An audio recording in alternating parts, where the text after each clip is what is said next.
bien, ahora vamos a cambiar de tema. Ya estoy aquí en nuestra sala con Karina de Cucalón para tratar un tema muy interesante que es la dislexia como un trastorno de aprendizaje. Karina, bienvenida, como siempre, un gusto tenerte. Y bueno, yo quiero preguntarte cómo podemos identificar esta dislexia en nuestros hijos. ¿Qué síntomas pueden presentar o qué situaciones nos hacen ponernos en alerta? Ya, y gracias por la invitación, Verónica. Y es un tema que las madres de familia que tienen a sus hijos pequeñitos en la escuela, en el colegio, que están teniendo dificultades con los niños porque sacan malas notas o no aprenden bien o tienen problemas en la lectura, deben saber que la dislexia básicamente es un trastorno porque es un problema a nivel neurobiológico. Es decir, que no es que el niño tiene una dificultad en aprender, sino que ya viene inherente en su constitución biológica.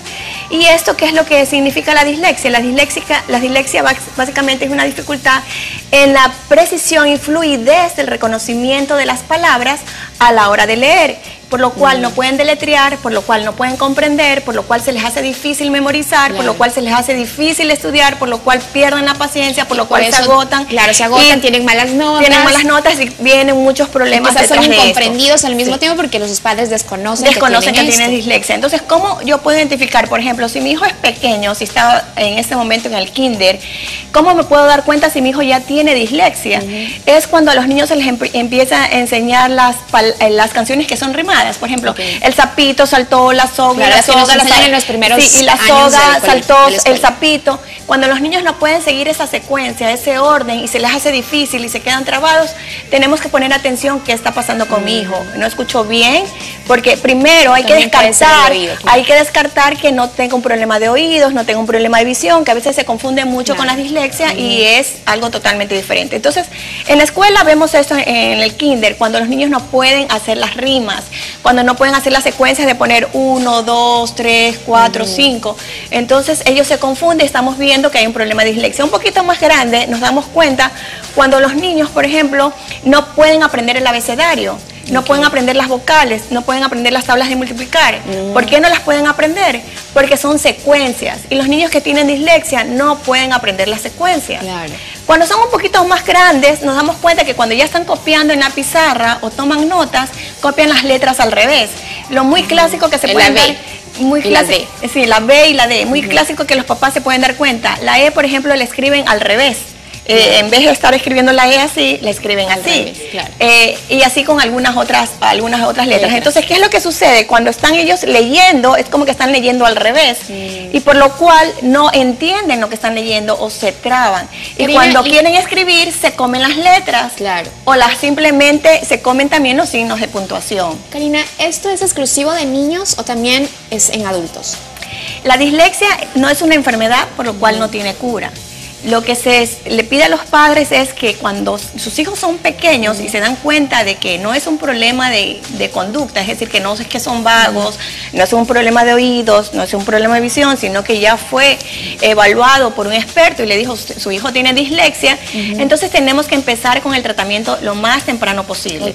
Cuando empezamos con el tratamiento más temprano posible, tenemos que tener mucha paciencia para poder enseñar a los niños paso a paso, más lento que los otros niños, cómo ir identificando las palabras con sus sonidos y la colocación correcta. Entonces es un problema que te va a llegar hasta cuando seas adulto, hasta cuando estés viejo. Y si no se ha atendido con un debido tratamiento de adulto, vas a presentar muchas dificultades. Cuando no lo descubriste a tiempo, ahí es que tenemos estos niños que están siempre tartamudeando, los adultos que tartamudean mucho, los adultos que se sienten, a veces se nota en su cuerpo que son frustrados, tienen miedo en hablar en público, se vuelven un poco retraídos, su personalidad se vuelve más retraídos, más tímidos, se vuelven un poco inseguros. Entonces las madres que están viendo este programa, buena hora que estamos hablando de ese tema, cuando se dan cuenta que su hijo realmente tiene dislexia, lo importante es que tiene que hacer su inversión y ponerlo con un terapista de lenguaje. Psicopedagógico en este caso. Con una persona especialista en lenguaje, con un terapeuta en lenguaje, que es básicamente lo que se llama logopedia, ¿no?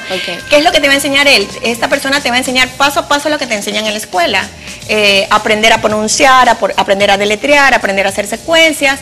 Y la madre de familia tiene que haberle informado esto a los profesores, porque los profesores no deben tratar igual a los niños que tienen dislexia que a los otros niños que que no tienen este problema. Eso te iba a decir, es importante socializarlo con sus maestros, ir a la escuela y decirle, mi hijo le han diagnosticado que tiene dislexia y necesito que ustedes lo sepan para que en el día a día, en el trato de, porque los niños pasan ahí tanto tiempo de su vida. Así es, muy bien. Y los padres, los profesores, si no saben qué tiene, quizás lo van a marginar, quizás van a decir, no, es que este es vago. Y no es así. Y excelente, Verónica, porque ahí hay que hacer estas recomendaciones. Los padres sí tienen que avisarle al profesor que su hijo tiene este diagnóstico y también comunicarle a los hijos.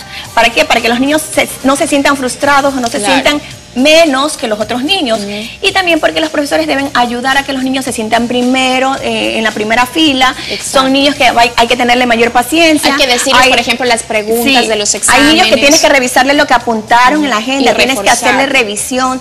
Son niños que tienes que llamar a los papás y decirles, se hizo esto en clase, por favor ayúdenme. Ahí también juega, no sé si tenga que ver la memoria. ¿Tienen una memoria muy frágil o muy a corto plazo, se pueden olvidar o eso ya es otra cosa?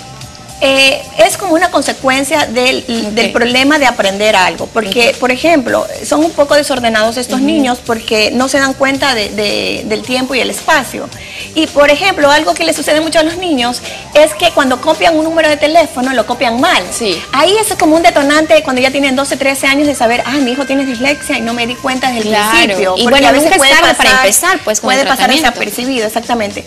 La memoria es porque se les dificulta leer. Como se les dificulta leer, es difícil comprender, y como es difícil comprender, es difícil memorizar. Qué interesante, Karina, qué interesante tema, porque nos ayuda a muchos padres que tenemos hijos en casa a identificar si es que están atravesando por eso, a entenderlos y poder ayudarlos. Somos quienes, los únicos que podemos ayudarlos en esto. Exactamente, Verónica, eso es importante. Los papás que saben que sus hijos tienen dislexia, ellos se tienen que convertir en tutores o ponerles un tutor a los hijos. Así es. Porque necesitan mucho refuerzo, mucha paciencia y estar enseñando una y otra vez. Con ellos no hay que parar nunca. Así es, Karina, muchísimas gracias por tu orientación. Vamos a hacer una pausa comercial ahora, retornamos con mucho más. Los esperamos. Gracias.